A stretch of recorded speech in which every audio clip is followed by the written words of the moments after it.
ક્યારે એવું લાગ્યું છે કે આપણી આજની જે એજ્યુકેશન સિસ્ટમ છે, જે માર્ક્સ અને કોમ્પિટિશન પર આટલો બધો ભાર મૂકે છે, એ ખરેખર આપણને જીવન જીવવા માટે તૈયાર કરે છે ખરી? બસ આ જ સવાલ એક સદી કરતાં પણ પહેલાં રવિન્દ્રનાથ ટાગોરે પૂછ્યો હતો, અને એમના જવાબોએ, સાચું કહું તો, શિક્ષણની આખી દુનિયાને હચમચાવી દીધી હતી. જો ટાગોરના સમયમાં શિક્ષણ એટલે શું? એ અંગ્રેજોએ બનાવેલી એક એવી ફેક્ટરી હતી જ્યાં વિદ્યાર્થીઓને બસ ગોખણપટ્ટી કરાવીને સારા કારકુન બનવામાં આવતા હતા. જિજ્ઞાસા માટે કોઈ જગ્યા જ નહીં, ક્રિએટિવિટીનો તો સવાલ જ નહોતો. શિક્ષણ જાણે કે જીવનથી સાવ અલગ જ ચાલતું હતું. અને ટાગોરે આ જ બંધિયારપણાને તોડવાનો નિર્ણય કર્યો. તો ચાલો આજે આપણે ટાગોરના આ ક્રાંતિકારી વિચારોની ઊંડાણમાં જઈએ અને જોઈએ કે આ સફરમાં આપણે શું શીખવાના છીએ.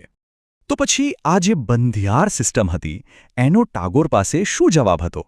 એમના મનમાં કેવા શિક્ષણની કલ્પના હતી? ચાલો એમના આદર્શની દુનિયામાં પહેલું પગલું ભરીએ.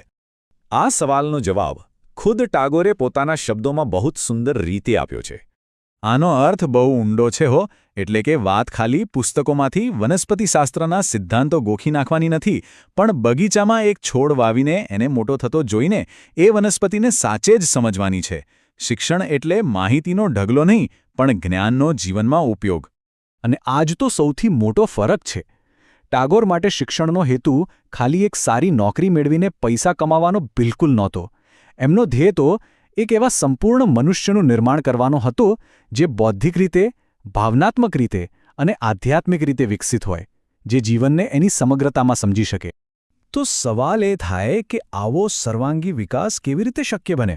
એનો પહેલો અને કદાચ સૌથી મહત્વનો પાયો છે પ્રકૃતિ.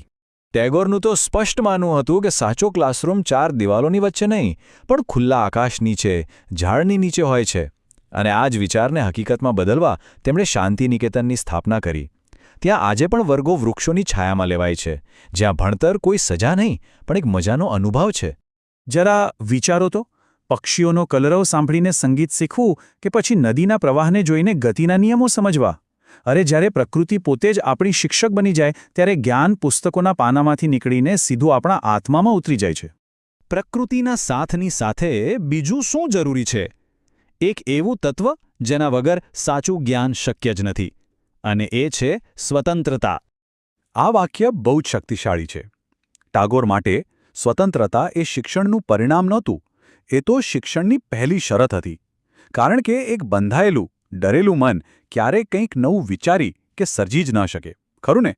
આપણે આજના સમયમાં જોઈએ છીએ જ્યાં વિદ્યાર્થીઓ પર પરીક્ષાના માર્ક્સ અને રેન્કિંગનું સતત દબાણ હોય છે. એની સામે ટાગોર તો નિષ્ફળતાના ડર વગર પ્રયોગો કરવાની, મનમાં આવે એ સવાલો પૂછવાની અને પોતાની રીતે વિચારવાની આઝાદીની વાત કરતા હતા. તો જો શિક્ષણનું વાતાવરણ આટલું પ્રકૃતિમય અને સ્વતંત્ર હોય, તો પછી એમાં શિક્ષક અને વિદ્યાર્થીનો સંબંધ કેવો હોવો જોઈએ? શું એ પરંપરાગત સંબંધ ચાલશે? અહીંયા તો સંબંધોની આખી વ્યાખ્યા જ બદલાઈ જાય છે. શિક્ષક હવે કોઈ જ્ઞાનનો સરમુખત્યાર નથી, પણ એક એવો ગાઈડ છે જે વિદ્યાર્થીની સાથે મળીને શીખે છે. એ ગુરુ છે, પણ સાથે સાથે એક આજીવન વિદ્યાર્થી પણ છે. બંને જ્ઞાનની આ સફરમાં એકબીજાના સહયાત્રી છે. પ્રકૃતિ, સ્વતંત્રતા અને શિક્ષક-વિદ્યાર્થીનો આ નવો સુંદર સંબંધ, આ બધું મળીને એક જીવનશૈલી બનાવે છે.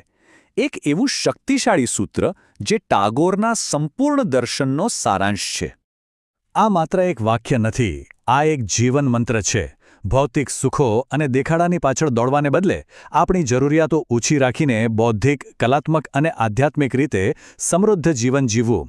શિક્ષણનો અંતિમ ધ્યેય આવું એક સંતુલિત જીવન જ છે.